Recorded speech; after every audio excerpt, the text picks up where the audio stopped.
Postoji jedan trik kod uzgoja jagoda za kojeg mnogi vrtlari nisu nikad čuli, a daje iznimno bogat urod.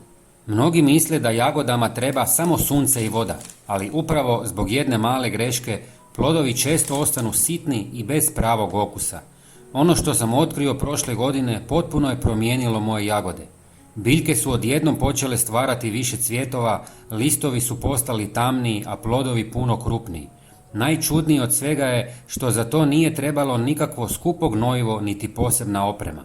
Kada se pojave prvi plodovi, jagode tada troše jako puno energije i upravo tada im treba malo pomoći kako biljka ne bi oslabila.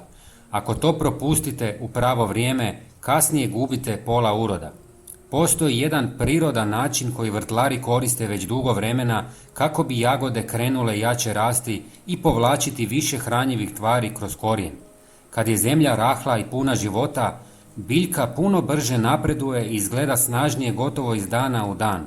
Razlika se posebno vidi na novim listovima i broju cvjetova koji se počnu pojavljivati. Mnogi ne shvaćaju koliko je važno ono što se događa ispod površine zemlje. Ako je korijen slab, ni biljka ne može dati ozbiljan urod.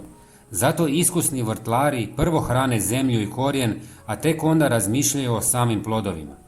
Upravo zbog toga neke jagode budu pune velikih plodova, dok druge jedva daju nekoliko sitnih.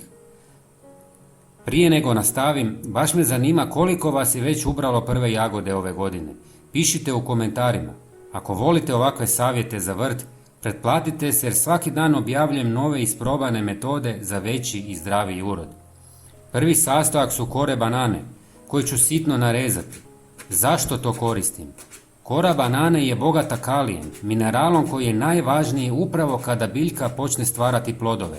Kalij pomaže jagodama da budu krupnije, slađe i čvršće, dok magnezij i fosfor dodatno poboljšavaju rast listova i razvoj cvjetova. Sada ću sve zaliti sa pola litre tople vode, ali ova voda nije hladna iz pipe. Stajala je nekoliko sati na suncu kako ne bi šokirala korijen.